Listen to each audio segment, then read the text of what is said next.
제가 대학 시절 그 예수님을 믿고 너무 마음이 뜨거워서 열심히 신앙생활을 할 때였습니다. 교회에서 우상 숭배를 하면 안 된다고 해가지고 제가 절도 하지 않았을 그런 때였습니다. 근데 제 지식이 너무나 미천하고 부족하다 보니까 조상에게 절을 하지 않았을 뿐만이 아니라 살아계신 부모님께도 제가 절을 하지 않았습니다. 우상 숭배라고 생각하고는 제 신앙을 그게 지키는 길이라고 생각했습니다. 그래서 곧 저희도 이제 설날이 다가오잖아요. 제가 설날이 됐는데 결국 부모님께 이 세배를 하지 않았습니다. 그래가지고 부모님뿐만이 아니라 뭐 누나들, 매형들, 심지어 뭐 아무튼 모든 사람들에게 욕을 바가지로 얻어먹었습니다. 물론 이제 제가 잘못 알고 있는 지식으로 인해서 일어난 하나의 어떤 작은 해프닝이지만 그 당시 이제 제 마음은 아무튼 뜨거웠습니다. 이게 그냥 그 성경에서 말하는 핍박의 시작인가 하는 그런 생각이 들었기 때문입니다.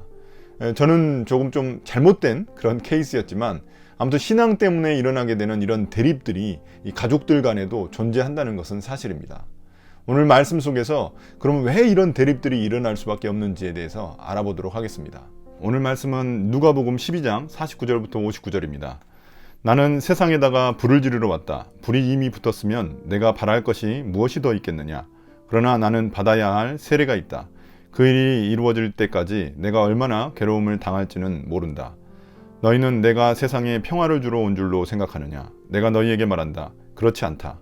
도리어 분열을 일으키러 왔다. 이제부터 한 집안에서 5 식구가 서로 갈라져서 셋이 둘에게 맞서고 둘이 셋에게 맞설 것이다. 아버지가 아들에게 맞서고 아들이 아버지에게 맞서고 어머니가 딸에게 맞서고 딸이 어머니에게 맞서고 시어머니가 며느리에게 맞서고 며느리가 시어머니에게 맞서서 서로 갈라질 것이다. 예수께서 무리에게도 말씀하셨다. 너희는 구름이 서쪽에서 이는 것을 보면 소나기가 오겠다고 서슴지 않고 말한다. 그런데 그대로 된다. 또 남풍이 불면 날이 덥겠다고 너희는 말한다. 그런데 그대로 된다. 위선자들아, 너희는 땅과 하늘의 기상은 분별할 줄 알면서 왜 이때는 분간하지 못하느냐? 어찌하여 너희는 옳은 일을 스스로 판단하지 못하느냐? 너를 고소하는 사람과 함께 관원에게로 가게 되거든 너는 도중에 그에게서 풀려나도록 힘써라. 그렇지 않으면 그가 너를 재판관에게로 끌고 갈 것이고 재판관은 형무소 관리에게 넘겨주고 형무소 관리는 너를 옥에 쳐넣을 것이다. 내가 너희에게 말한다. 너희가 그 마지막 한 푼까지 다 갚기 전에는 절대로 거기에서 나오지 못할 것이다. 아멘. 예수님은 앞서 제자들에게 종말의 때를 어떤 태도로 우리가 준비하고 살아가야 되는지에 대해서 알려주셨습니다. 오늘 말씀은 그 종말의 때에 우리가 우리에게 어떤 일들이 일어나는지를 알려주고 계십니다. 예수님은 자신의 죽음이 이제 임박했고 그에 따라서 사람들이 이제는 어떤 선택을 해야 될 시간이 다가오고 있음을 알려주셨습니다. 예수님은 자신이 불을 던지러 이 땅에 오셨다고 약간 이상한 말을 하셨습니다. 원래 이 불이라는 것은 어떤 구약에 보면은 이 심판과 어떤 깨끗하게 하는 그런 정화의 상징입니다. 여기서 말하는 그런 불의 심판이라는 건 뭐냐면 의인과 악인 사이에 어떤 분리가 일어난다는 그런 의미를 가지고 있습니다. 악인은 결국에는 이 불에 태워지고 의인은 그 불 가운데서도 깨끗하게 정화되어서 살아남게 된다는 것입니다. 예수님은 이 불이 만약에 이미 붙었다면은 바랄 것이 없겠지만 아직 자신이 뭔가 해야 되는 그런 세례가 남아있다고 말씀하셨습니다.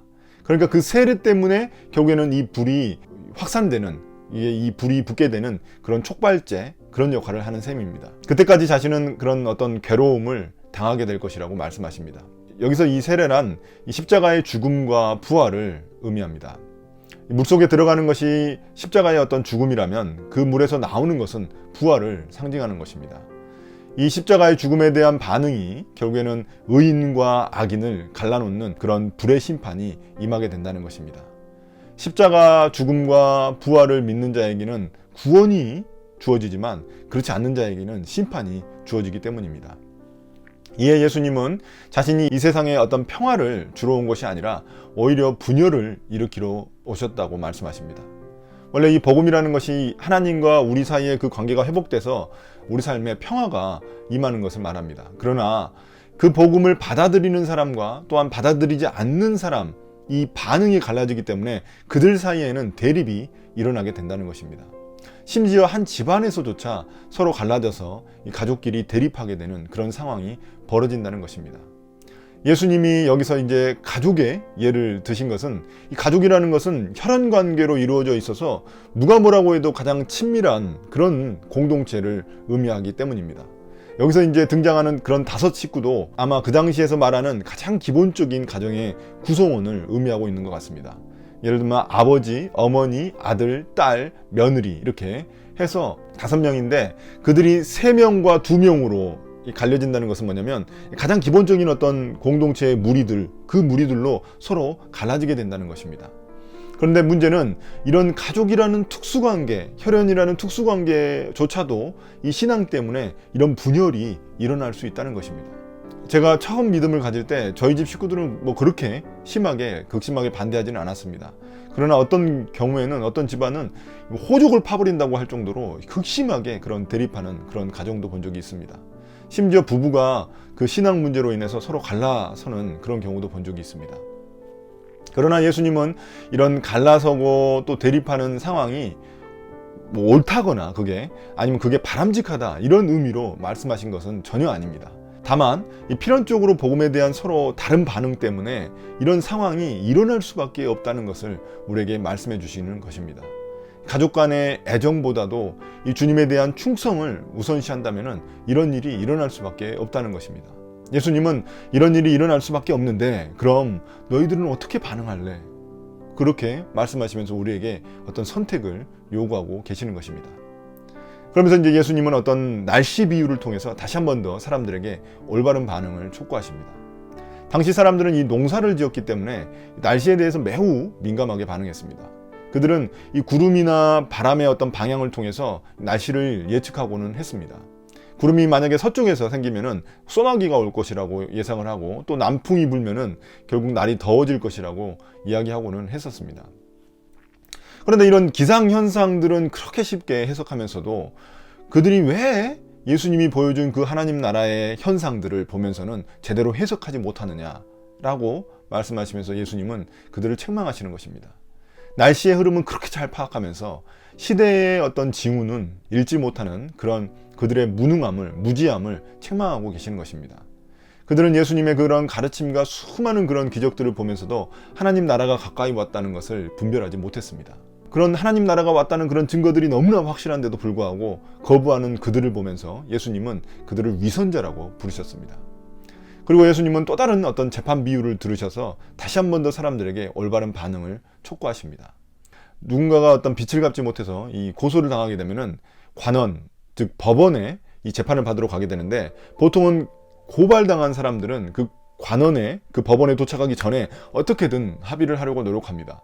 왜냐하면 그 소송에서 지게 되면은 정말 한 푼도 남김없이 그걸 다 빚을 다 갚기 전까지는 감옥에서 나올 수 없기 때문에 그렇습니다.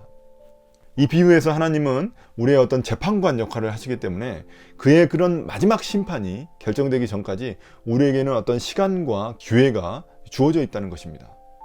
그때 우리는 어떻게 해서든지 하나님과 어떤 화해하는 길을 선택해야지만 한다는 것입니다. 왜냐하면 형벌이 정해지고 나면 그 형벌을 바꿀 수가 없기 때문에 그렇습니다. 또한 그 형벌이 정해지면은 하나님의 심판은 항소할 수조차 없기 때문에 그렇습니다. 그런 심판의 때가 가까웠으니 이제는 시간과 어떤 삶의 기회들을 낭비하지 말고 빨리 하나님과 화해하는 그 길을 선택하라는 것입니다. 예수님은 지금 우리에게 어떤 저지른 죄가 있다면 하나님께 용서를 받으라는 것이고 또한 잘못한 이웃이 있다면 빨리 용서를 구하라는 말입니다. 여러분 오늘 말씀을 통해서 무엇을 깨달으셨습니까? 저는 예수님이 계속해서 우리에게 뭔가 어떤 선택을 요구하신다는 생각이 들었습니다. 하나님 나라냐 아니면 이 세상 나라냐 선택하라는 것입니다. 하나님 말씀에 통치받는 삶이냐 아니면 이 세상 원리대로 살아갈 것이냐 우리에게 선택하라는 것입니다. 이 둘 다를 오갈 수 있는 회색지대는 없다는 것입니다. 우리가 아직도 그 사이에서 오락가락하거나 머뭇거리고 있다면 주님은 우리에게 명확히 그것에 반응할 것을 촉구하고 계십니다. 제 삶의 모든 영역이 하나님 말씀에 통치받는 그런 하나님 나라의 백성이 되기를 저는 간절히 소망합니다. 저는 여러분들도 그런 하나님의 백성들이 되기를 소망합니다. 축복합니다. 오늘 묵상을 마치겠습니다. 감사합니다.